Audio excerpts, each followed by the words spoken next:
Hi ನಮಸ್ತೆ ಎಲ್ಲರಿಗೂ ಮಧುರ ಚಾನಲ್ಗೆ ಸ್ವಾಗತ. ಇವತ್ತೊಂದು ಆರೋಗ್ಯಕರವಾಗಿರುವಂತಹ ನುಗ್ಗೆ ಸೊಪ್ಪಿನ ರೈಸ್ ರೆಸಿಪಿಯನ್ನು ನಿಮ್ಮ ಜೊತೆ ಶೇರ್ ಮಾಡ್ತಾ ಇದ್ದೀನಿ. ಸುಲಭವಾಗಿ ಲಂಚ್ ಬಾಕ್ಸ್ಗೆ ಮಾಡಬಹುದಾದ ಈ ರೆಸಿಪಿ ಹೇಗೆ ಮಾಡೋದಂತ ನೋಡೋಣ ಬನ್ನಿ. ನಾನು 1 ಕಪ್ ಆಗುವಷ್ಟು ನುಗ್ಗೆ ಸೊಪ್ಪನ್ನು ರಾತ್ರಿನೇ ಚೆನ್ನಾಗಿ ತೊಳೆದ್ಬಿಟ್ಟು ಬಟ್ಟೆ ಮೇಲೆ ಆರಲಿಕ್ಕೆ ಬಿಟ್ಟಿದ್ದೆ. ಇವಾಗ ಅದನ್ನು ನಾನು ಸ್ಟೋವ್ ಮೇಲೆ ಒಂದು ಬಾಣಲೆಯನ್ನು ಇಟ್ಕೊಂಡ್ಬಿಟ್ಟು ಬಾಣಲೆಗೆ ಸೇರಿಸ್ಕೊಳ್ತಾ ಇದ್ದೇನೆ. ನೀವು ಜಾಸ್ತಿ ಬೇಕಿದ್ದರೆ ಜಾಸ್ತಿ ಕ್ವಾಂಟಿಟಿಯಲ್ಲಿ ಕೂಡ ನುಗ್ಗೆ ಸೊಪ್ಪನ್ನು ಬಳಸಬಹುದು. ನಂತರ ಇದನ್ನು ಚೆನ್ನಾಗಿ ಹುರ್ಕೊಳ್ಬೇಕು. ಇದರಲ್ಲಿರುವ ನೀರಿನ ಅಂಶ ಎಲ್ಲ ಡ್ರೈ ಆಗಿಬಿಟ್ಟು ಗರಿ ಆಗೋ ತನಕ ಮಧ್ಯಮ ಉರಿಯಲ್ಲಿ ಇದನ್ನು 2 ರಿಂದ 3 ನಿಮಿಷ ಚೆನ್ನಾಗಿ ಈ ರೀತಿಯಾಗಿ ಹುರ್ಕೊಳ್ಬೇಕು. ನುಗ್ಗೆ ಸೊಪ್ಪು ಆರೋಗ್ಯಕ್ಕೆ ತುಂಬಾ ಒಳ್ಳೆಯದು. ಸೊಪ್ಪನ್ನು ಡೈರೆಕ್ಟಾಗಿ ಮಕ್ಕಳೆಲ್ಲ ತಿನ್ನೋದಿಲ್ಲ. ಆವಾಗ ಈ ರೀತಿಯಾಗಿ ರೈಸ್ ಜೊತೆ ಮಿಕ್ಸ್ ಮಾಡಿ ಕೊಟ್ಟರೆ ಸುಮ್ಮನೆ ತಿಂತಾರೆ. ನಂತರ ನೋಡಿ, ಖಾರಕ್ಕೆ ಒಂದು 4 ಒಣಮೆಣಸನ್ನು ಸೇರಿಸ್ಕೊಳ್ತಿದ್ದೀನಿ. ನೀವು ಖಾರಕ್ಕೆ ಎಷ್ಟು ಬೇಕೋ ಅಷ್ಟು ಸೇರಿಸ್ಕೊಳ್ಳಿ. ನಂತರ 1 ಟೇಬಲ್ ಸ್ಪೂನ್ ಆಗುವಷ್ಟು ಧನಿಯಾ ಬೀಜ, 1 ಟೇಬಲ್ ಸ್ಪೂನ್ ಆಗುವಷ್ಟು ಜೀರಿಗೆ, 1 ಟೇಬಲ್ ಸ್ಪೂನ್ ಆಗುವಷ್ಟು ಎಳ್ಳು. ಇದಿಷ್ಟನ್ನು ಸೇರಿಸ್ಕೊಂಡ್ಬಿಟ್ಟು ನುಗ್ಗೆ ಸೊಪ್ಪಿನ ಜೊತೆಗೆ ಇದನ್ನು ಕೂಡ ಚೆನ್ನಾಗಿ ರೋಸ್ಟ್ ಆಗೋ ತನಕ ಹುರ್ಕೊಳ್ತೀನಿ.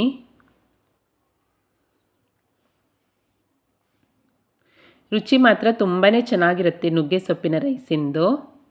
ನೋಡಿ, ಇವಾಗ ಇದೆಲ್ಲವೂ ಚೆನ್ನಾಗಿ ಹುರಿದಾಗಿದೆ. ಈಗ ಸ್ಟೋವನ್ನು ಆಫ್ ಮಾಡಿಬಿಟ್ಟು ತಣ್ಣಗಾಗಲಿಕ್ಕೆ ಬಿಡ್ತೇನೆ. ತಣ್ಣಗಾದ ನಂತರ ನಾನು ಇದೆಲ್ಲವನ್ನು ಮಿಕ್ಸಿ ಪಾತ್ರೆಗೆ ಸೇರಿಸಿ ಪೌಡ್ರ್ ಮಾಡ್ಕೊಳ್ತೀನಿ. ನಂತರ ಸ್ಟೋವ್ ಮೇಲೆ ಒಂದು ಬಾಣಲೆಯನ್ನು ಇಟ್ಕೊಂಡ್ಬಿಟ್ಟು ಇದಕ್ಕೆ 3 ಟೇಬಲ್ ಸ್ಪೂನ್ ಆಗುವಷ್ಟು ಎಣ್ಣೆಯನ್ನು ಸೇರಿಸ್ಕೊಳ್ತಾ ಇದ್ದೇನೆ. ಎಣ್ಣೆ ಚೆನ್ನಾಗಿ ಕಾದ ನಂತರ ಸ್ವಲ್ಪ ಸಾಸಿವೆ,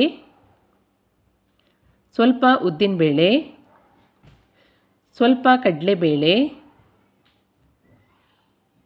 ಒಂದು 6 ರಿಂದ 7 ಪೀಸ್ ಆಗುವಷ್ಟು ಗೋಡಂಬಿಯನ್ನು ಸೇರಿಸ್ಕೊಂಡ್ಬಿಟ್ಟು ಇದೆಲ್ಲವನ್ನು ಚೆನ್ನಾಗಿ ಹುರ್ಕೊಳ್ತೀನಿ.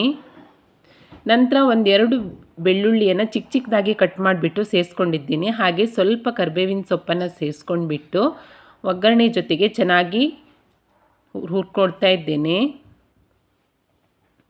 ಇದೆಲ್ಲವೂ ಚೆನ್ನಾಗಿ ಫ್ರೈ ಆದ ನಂತರ ರೆಡಿ ಮಾಡಿ ಇಟ್ಕೊಂಡಿರುವಂತಹ ಅನ್ನವನ್ನು ಸೇರಿಸ್ಕೊಳ್ತೀನಿ.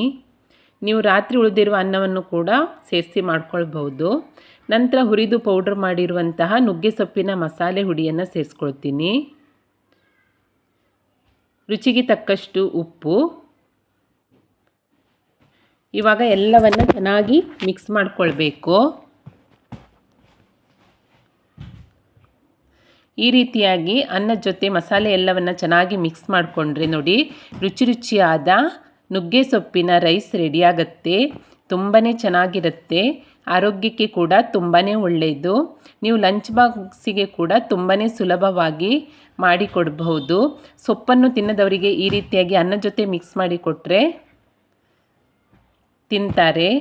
ನೋಡಿ, ತುಂಬಾ ಈಸಿಯಾದಂತಹ ರೆಸಿಪಿ. ಖಂಡಿತ ಟ್ರೈ ಮಾಡಿ. ಇಷ್ಟ ಆದಲ್ಲಿ ಲೈಕ್ ಮಾಡಿ, ಶೇರ್ ಮಾಡಿ, ಹಾಗೆ ಕಮೆಂಟ್ ಮಾಡಿ. ಹೊಸದಾಗಿ ನಮ್ಮ ಚಾನಲ್ ನೋಡ್ತಾ ಇದ್ದರೆ ಸಬ್ಸ್ಕ್ರೈಬ್ ಮಾಡಿಕೊಳ್ಳಿ.